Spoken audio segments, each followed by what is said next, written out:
Hi guys, welcome back to Bubbling Out. I am really hot right now. I think I said this last summer. Really hot right now. It's about 1,000,000 degrees in France, and I decided not to record this in the booth. Actually, a lot of my podcasts I've been recording out here, as you can see if you're watching this, because we have video on Spotify now. I have not been recording it in the booth because I cannot cope with the heat. It's so hot. We can't put a fan in there because it makes loads of noise. So unfortunately, we have a bit of an echo, but I think you guys can deal with it, and we have an awesome editor who is removing that for us. So I'm so glad you're here. And I actually just wanted to jump in and do a bit of a quickie solo episode because recently I have been talking to a few people who are working on their promotion, right? It's like promo season. Even in the startup space, people are working towards promotions in September and February. And now I actually have a few clients who also have just been promoted. And it's kind of like, congratulations on the promotion. Here's what they didn't tell you yet. And what I mean by that is so many people are walking into these promotions, walking into these new big roles, and the kind of promotions they're walking into are like director, VP, C-suite, CEO, COO, founder. Okay, these kind of levels. And what's got them this far won't get them to the next level, is what I always tell them. Now, I'm kind of just jumping straight in here, but what you don't realize, when you've been promoted, you now need to step into a leadership role. The expert level technical skills that you've developed and the managerial skills will not get you where you need to be next. Okay. And you need to learn in this next role how to meet your goals and how to lead a team without burning out. That's the key, right? Because you can jump in and you can try and do it all and you can do it the way that you've been doing it. But when you're at that level, there's just so much going on. There's so many responsibilities. You're wearing so many hats that there's no way that you can perform at the level you've been performing. You need to step up. Okay. And that's what we're going to be talking about today. I just dived in. I always do this. But before I jump in, I am just very excited today. It's one of these days. You can probably hear from the energy. Actually, it's been a really difficult day because my bank account was frozen this morning. This is like a normal thing for me. When you live in Southeast Asia, it happens all the time because they're like, oh, why are you sending money to Europe? Anyway, for all of you people who've been through this, you'll know how it is. But old Emily would have sulked for ages and gone off on one, and it would have really impacted her day. Emily now is here, having this kind of energy. I literally found out about it, was like, can't really do anything about this right now. May as well just continue with my day. And I put on my favorite playlist, which is the morning playlist. So if anybody wants this, by the way, just comment. Well, you can't comment on podcasts. I wish you could. Just send me a message on Instagram, Emily Rose Delara Coach, and I'll send you the playlist because I give it to all my clients. It's so fun. I put that on, I danced around, I made a coffee, and life was good again. It's fine. Money comes back around. So that was the kind of morning I had. But I've actually, and we're going off on one here, but you'll enjoy this. I actually have a new affirmation that I'm working on at the moment. It's a new manifestation, and it's very much focused on bringing energy. So I bring energy everywhere I go, and I have alarms set on my phone. You can see it here. I have alarms set on my phone with the label, bring the energy everywhere you go. And so my focus is really on, if there's any kind of environment that I'm in that feels a bit flat, it's my duty to bring the energy. So that's what I've been working on at the moment, and I do it in my own life all the time. So actually, what could you bring to the table every day? So if you're really in an environment that's a bit flat, maybe you're in a toxic work environment, maybe you're really struggling at work. Like, I have quite a few friends who have this situation, and I just say to them, how can you make it better? Like, what can you do every day that's going to put a pin in people complaining and this toxic negativity? How can you be the change maker? So if that's something you're going through right now, have a think about it. Like, how can I bring the energy? How can I change this? What do I need to do right now to elevate this experience that I'm in to where I want it to be? Because you can create your own reality. Anyway, back to the topic. So I wanted to share on this topic about promotion that you're not alone. Going into a big promotion, feeling completely out of depth, feeling like an imposter, feeling like you don't know what the hell you're doing is very normal. I went through this. When I first stepped into my first head of marketing role, I was like absolutely obsessed with getting it right. I would spend hours and hours and hours really researching and educating myself, even though I had all the knowledge on the role. So, like, what does a head of marketing do? What should they be doing? What are the KPI structures? I literally knew this. I'd already done all this stuff. So I was like re-educating myself on the tech stuff and the expert level stuff and just totally forgetting about how to be a leader. And I burnt out twice in this role. Like, it was really not pretty. Unfortunately, I had an amazing mentor who got me out of the cycle. And the way they got me out of the cycle was to help me realize that to become someone who leads a team, you have to stop managing the day to day. You have to be able to step back and understand, what does the team need from you? How do you need to show up? Who do you need to be? What does your identity look like? What kind of routines does somebody who leads a team have? What are the routines like that you have every day? What's your morning routine? What's your energy level, right? How do you communicate? All these kind of things. You have to step into a new identity. And when I burnt out in my first head of marketing role, I was just like, this has to change. And I slowly started making changes. I started to look at the things that were working. So I used to get amazing feedback from my team members. Like, they always used to say, you're so supportive, you have high emotional intelligence, you listen so well, you support us in a way that no one else has done before, you're always trying to get us raises, you're always trying to pitch us towards getting promotions and stuff. And I was just very, very supportive of the team and very protective. That works and it doesn't work. Okay. So these things were working. We were getting great results. I had a really amazing KPI structure in place, but it was draining a lot of my energy, actually. And it wasn't until a lot later and working with loads of coaches and mentors that I realized emotional resilience is the key to being a leader. Like, you will not succeed without it. You need to develop emotional resilience. And then you compare that with your like high growth core leadership skills, like managing pivots, managing startup culture, all that kind of stuff. But without the emotional resilience and the self leadership, you will not succeed. And I realized that very quickly. Now, there are very many ways that you can do this. And there's very many ways that it shows up when you're not doing this. Now, I actually put some notes down here that you might like to hear. There are a few reasons that leaders fail in new roles. Do you want to hear this? Okay. And we all know this. You probably know this right now, but I'm going to reiterate it. Trying to prove yourself too quickly. Okay.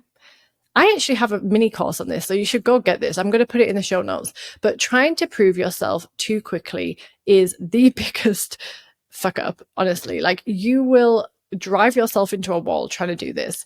When you try to prove yourself too quickly, you will piss off a lot of people. You'll burn yourself out. That's it. End of story. Nothing good will come out of it.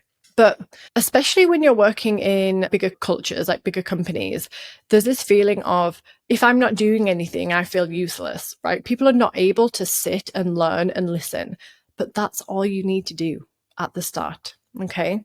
So this is number one, why leaders fail in new roles. So go and have a look in the show notes if you want to learn how to not do that. Okay.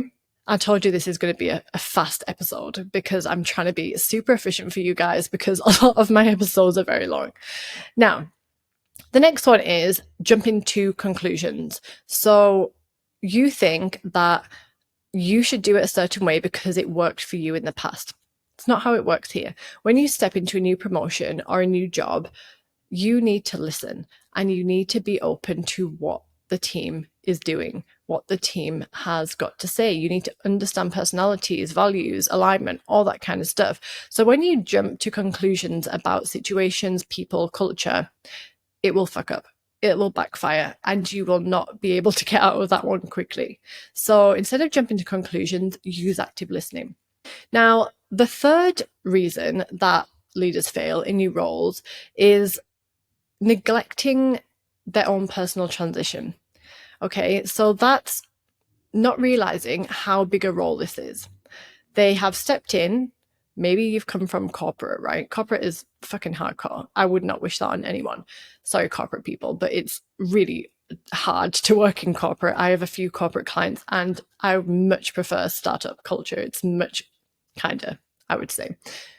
much more creative and fun. So you might have come from like a corporate culture where you're in your role, right? You're in your little box, you do the own role, you do the same kind of thing. And that's what you do. You don't really move outside that box. Now, when you move into something like a startup culture, that is not the case. When you work in a startup, it's not written on paper, like this just happened. You are required to wear many hats. You are required to bring forward all of your skills, all of your talent, all of your experience, and apply that to what the business needs. So your job role might be like head of product, right? But you might be doing a bit of product marketing. You might be like auditing copy. You might be supporting the dev team. You will be wearing so many hats. And if you neglect your own health and well-being and you underestimate how much of a load that's going to be, then that will also lead to failure, and you might just not enjoy it. You might burn out, you might not enjoy it, you might be super stressed, and it might just not work. We want it to work for you, okay? So the best way to really make this work and refrain from being in that situation where you just feel like this isn't working, I'm hitting my head against a wall, I don't really know what I'm doing here, this is so hard. We want you to be able to have a few tools in your toolkit and a few strategies that will help you to come into a new role, a new promotion, and nail it from day one. Now, one of the first steps to doing that is just accept that you are a beginner in this company. You might have 25 years of experience, but you are a newbie in this company and you need to act like one. When you actually embrace the learner mindset, you are asking questions, you are actively listening, you are trying to build relationships and understand the culture. You are really fact finding, as if you're like an investigator and you're going into this company and trying to find out everything possible that you could ever find out to help you to succeed in this role. You're doing that. That's just the one thing that you're going to be doing. That is your role in at least in the first 90 days to 6 months, depending on the culture that you're working in, depending on the region. It's a bit different in different regions. And the second thing you need to be doing is working on your emotional resilience. You need to be putting in those routines, those rituals, looking after your physical health, making sure that you're on top of your sleep. You need to be tapping into your body, understanding what it's trying to tell you. You need to be working on your intuition, understanding the best way to make decisions for you and the company. You need to be working on beliefs that are going to be holding you back as a leader. You need to be noticing your triggers. What's coming up for you? Why are they coming up? What can you do about it? How can you change? Who do you want to be? That's another one. Many leaders step into roles and they don't think about, who am I in this role? Like, who is this person? And how do I want to show up? And how do I want to feel every day? That's part of well-being. That's part of emotional resilience. Okay. So these are a few of the areas that I would like you to start focusing on. Now, if you are new to leadership or you are stepping into a new promotion, you're stepping into a bigger role, basically, you can do this in my mini course. I just mentioned it earlier, but I forgot, like, this is literally what is going to help you so much. I feel like the heat has fried my brain, so I'm not sure this is going to make much sense, but it will to the right people. Now, I have a mini course. It's free. It's an email course of 5 emails, and it's really everything that you could possibly need to help you in your first 90 days, right? And if you're past your 90 days, it's just a good refresher, especially if you're hitting a wall right now. And it helps you to build trust in the first 90 days. It includes strategies for overcoming skeptics, people who are not interested in your ideas, and any blockers. It helps you to avoid being in this proving yourself trap. Okay. And it helps you to know what to do in different scenarios.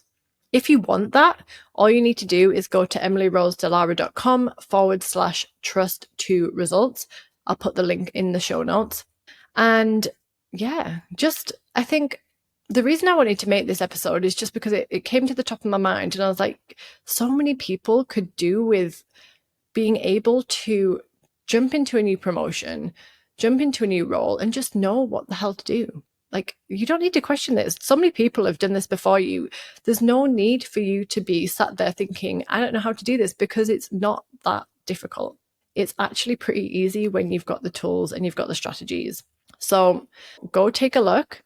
This course is very, very much focused on very simple steps. Just do one at a time. One of them might take you a week, right? Another one might take 2 weeks. But you could even, I don't use this as a PDF, but you could literally download this email series as a PDF and have it for like whenever you start a new role. And even when you bring in new people to your team, you could give them this as well. So go check it out. It's amazing. I literally wrote this for one of my clients because one of my clients was struggling exactly with this. I think I've got that out of me now. I get many downloads and I get many ideas that I just need to put into a podcast. But I'm going to go now because it's extremely hot in this room and I turned the fan off so you couldn't hear it in the background. Okay, I'm going to love you and leave you. Thank you for listening to this crazy, fast-paced episode. It's a very big reflection of my life right now.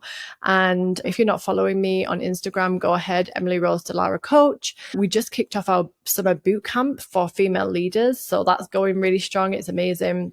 If you want some information on that, and if you want to join next time, I'm going to add a wait list for when we launch it in the winter. It's not going to be a summer boot camp then, it's going to be a winter boot camp.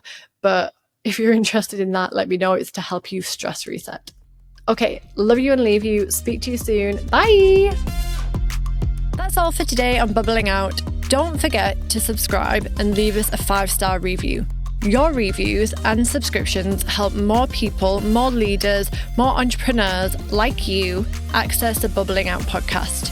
Also, if you're on Instagram or TikTok, go and follow me, Emily Rose Delara Coach, for behind the scenes dog vids, somatics exercises, and me DJing sometimes.